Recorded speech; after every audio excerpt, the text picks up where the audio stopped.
Bonjour, je fais cette petite vidéo pour en quelque sorte vous donner des clés de compréhension de la structure verte, de la structure de psychologie personnelle de la personne qui a été blessée narcissiquement lors de l'enfance, des personnes qu'on appelle parfois les pervers, qui sont au final uniquement des personnes qui cherchent à entretenir une certaine image de soi estimable pour soi et pour les autres.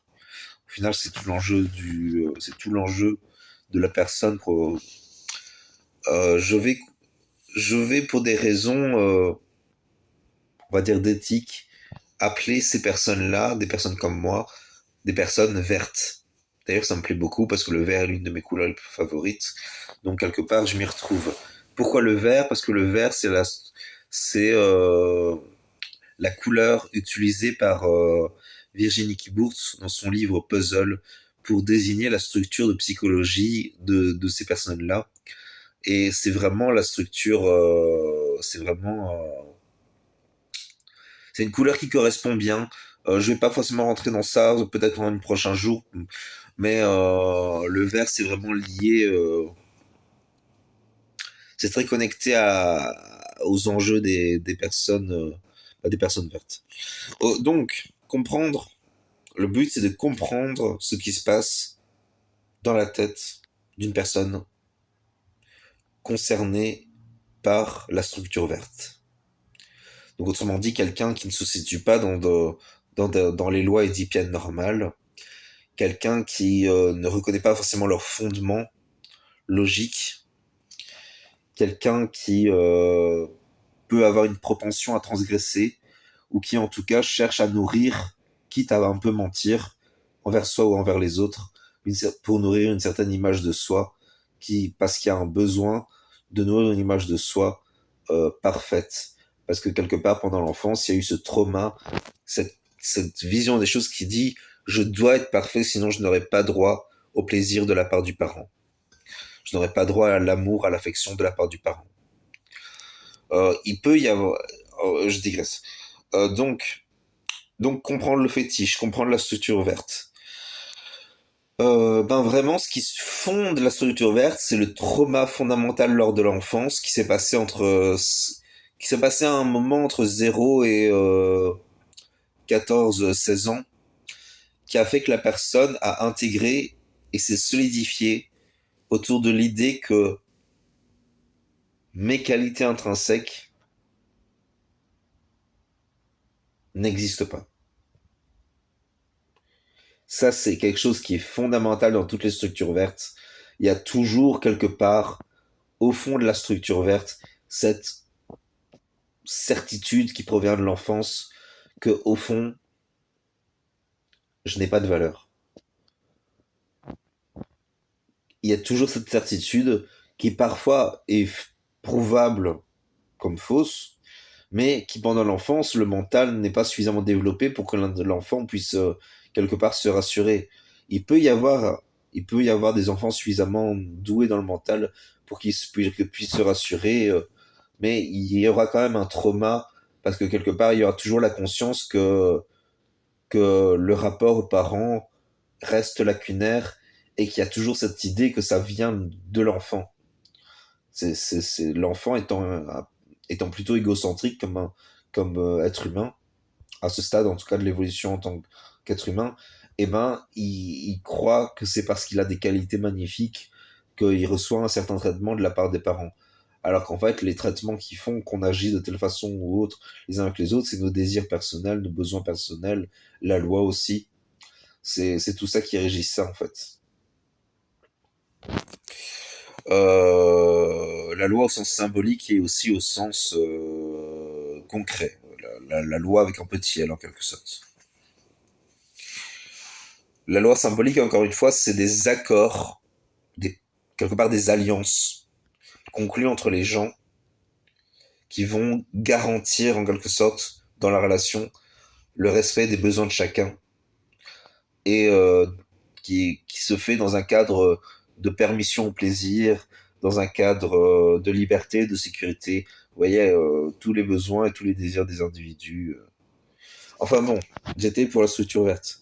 Donc, il y a toujours cette certitude quelque part que je ne suis pas assez, que je ne suis pas estimable. Il y a toujours cette certitude. D'ailleurs, vous voyez, ça c'est sorti de moi. Comme quoi, vraiment, c'est très ancré. Il y a toujours cette certitude qui fait que la personne est convaincue qu'elle qu'elle n'a pas la valeur. Euh, et donc, comment se soigner, je le verrai après. J'étais déjà en train de négocier. Donc, ce qui crée le fétiche dans la structure perverse, c'est l'idée d'avoir quelque part le pouvoir sur l'autre. Vous voyez, ce qui crée le fétiche, c'est soit le fait d'être estimé, le fait d'enfin avoir d'être estimable, le fait d'enfin être valorisable, enfin bon, le fait d'enfin avoir pouvoir prouver enfin sa valeur à l'autre, ce qui va en quelque sorte réouvrir l'ensemble de la vie, du plaisir dans le relationnel. Car au final, faut comprendre que l'enfant en vert, c'est un enfant carencé au point qu'il s'est fixé la possibilité de vivre des plaisirs que au sein de certains vécus, que au sein de certaines conditions. Ça, c'est très ancré dans tous les vers. Tous les vers ont quelque part cette idée. Et encore, il y en a certains, ils ont même pas l'accès au plaisir. Il y a certains vers qui sont tellement conditionnés par leur enfance, par certains traumas, qu'ils ont même pas pu vivre le plaisir dans leur relation aux parents, ou aux frères, ou aux sœurs. Donc, il y a l'enfant, à quelque part, se structure autour de ce conditionnement fétichiste, autour de qu'est-ce que je dois faire pour prouver que je suis estimable, qu'est-ce que je dois faire pour enfin recevoir de l'affection.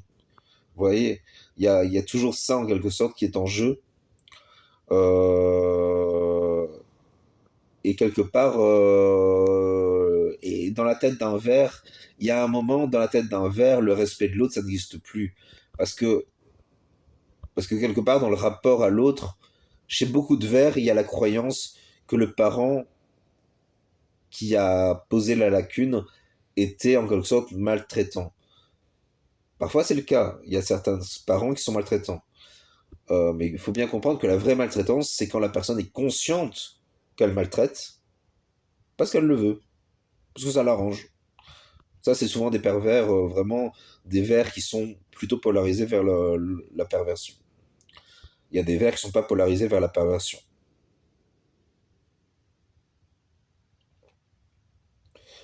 Même s'il y a toujours cette recherche d'estime et donc de manipulation, c'est vrai. Du coup, comment comprendre la structure verte? Les enjeux de la structure verte, quelque part, c'est toujours, c'est toujours, quelque part, les verts, c'est les plus connectés à la réalité. C'est les... Et en même temps, c'est les personnes les plus déconnectées parce que c'est comme si leur rapport au monde avait été mortifié par les expériences de l'enfance. Vous voyez, Virginie Kiburtz, elle dit que certains vers sont des handicapés des affects. C'est un peu vrai. Quelque part, c'est un peu vrai. L'individu vert ne voit pas ses affects comme ayant de l'importance parce que quelque part, il a le sentiment lors de l'enfance que son parent avait le droit, parce que de la part de l'enfant, l'enfant finit par se convaincre que le parent a tous les droits, bien souvent, ça apporte une certaine sécurité, une certaine croyance de sécurité. Enfin bon. Qu'est-ce qu'on peut dire pour résumer la structure verte? Fétiche autour de l'estime de soi, autour du narcissisme, plein d'enjeux différents, enjeux de pouvoir, c'est-à-dire que si je n'arrive pas à acquérir l'estime de l'autre, et ben dans la relation, je vais utiliser le pouvoir pour en quelque sorte acquérir que mes besoins soient satisfaits. Vous voyez, c'est très toxique, hein, quelque part, c'est vrai que c'est très toxique. Parce que l'individu vert, c'est un individu qui est convaincu que la vie en société est toxique. Parce que quelque part, dès qu'il interagit avec un autre être humain, C'est toute son enfance qui se remet en jeu. Et quelque part, il y a toujours cette difficulté de se reconnecter à la vie authentique du monde. Mais même s'il peut y avoir une forme de vie authentique, c'est-à-dire qu'un pervers peut authentiquement être joyeux et être heureux relationnellement et authentiquement être bienveillant. Ça, c'est quelque chose. Vous allez peut-être me dire non, ils sont comme ça, on peut pas. Vous allez peut-être me dire non, ils sont inchangeables, sont condamnés, c'est leur structure. C'est faux. Il y a toujours un espace de liberté et il y a toujours un espace d'évolution.